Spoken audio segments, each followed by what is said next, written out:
Ar dažādiem saukļiem šodien Madonā tika sagaidīta Veselības ministrijas izveidotā darba grupa.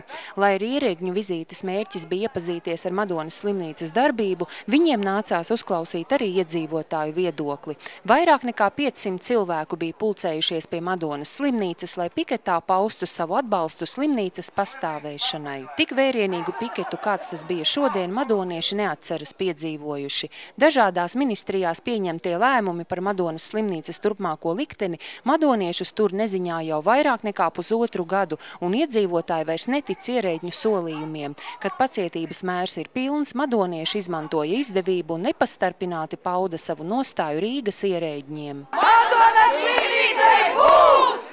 Madonas slimnīcai būt!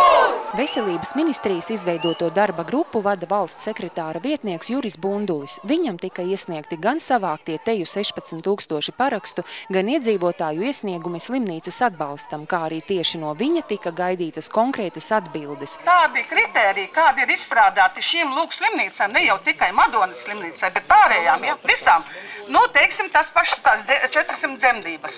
Kā jūs domājat, vai jūs arī augšā ziniet, kas te tagad apakšā notiek? Kas tagad pensionāris dzemdēs, ja? Jebkas, lai jums būtu 400 dzemdības.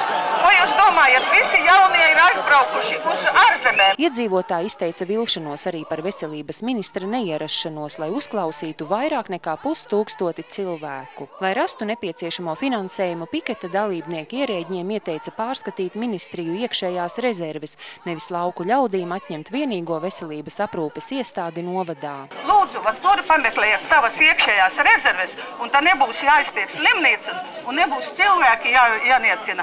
Un mēs jau esam nolēmuši, ka tālāk mēs neļausim, ka mūs tā dikti nīcina laukā, jo te ir pilnīgi redzams tāds kaut kāds apzināts genocīds. Nu. Vienīgās, kur mēs varam saņemt palīdzību, vienīgā slimnīca mums ir. Jo kādreiz bija rajona, lielākais rajons bija 6 slimnīcas. Bet nu tagad vairs vienīgā, bet ja šito mums likvidē, mēs esam galīgi. Ja likvidēs, ko darīs? Nu, ko darīs? Nu, tā jau vispār jāiet uz Smeceres ilu, jau jāsāk rakti bedres, saprot. Nu, ko citu darīs? Mums citas izvējas nav.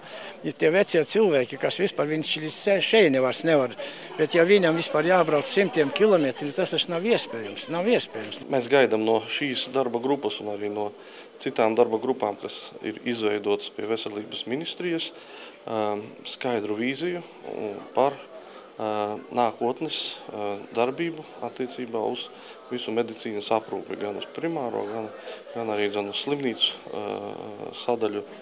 Un mēs gaidām to, ka tiks akceptēts, ka Madonas slimnīca jāpaliek darboties kā lokālai daudzprofilu neatliekamās medicīnas kā palīdzības slimnīcai. Katra cilvēka, teiksim, tos personiskos pārdzīvojumus es arī ļoti labi saprotu, ja? Bet tai pašā laikā, teiksim, ir ļoti labi, ka cilvēki iestājās, kad viņi atzīst savu ārstu darbu, un nav jau Veselības ministrijas mērķis iznīcināt to, kas ir labs. Ja? Vai jūs arī kaut kā ņemat vērā šo iedzīvotāju novērtējumu savai slimnīcai? Nu, bet, protams, jo, piemēram, gada balvu medicīnā, tad, kad taisni pateicoties Madonas iedzīvotājiem, Madonas slimnīca šo balvu ieguva, ja? Tad, kad viņa ieguva. Un, protams, kad ir daudz patīkamāk, ja par savu slimnīcu iedzīvotāji raksta tikai labu, un ja ir kaut kādas problēmas, risina viņas uz vietas. Diemžēl skaidras atbildes uz tiešajiem iedzīvotāju jautājumiem netika sagaidītas. Darba grupa tikmēr turpina pētīt un skaitļot, taču lokālo slimnīcu tālākais liktenis aktuāls ir ne tikai madoniešiem. Lai paustu savu atbalstu, uz piketu Madonā bija ieradušies arī kolēģi no Ogres, Cēsīm un Smiltenes. Ogres slimnīca, Cēsu slimnīca, ja, Smiltenes slimnīca, te mēs esam. Tā kā tiešām malači jūs esat. Lai veicās visiem. Paldies.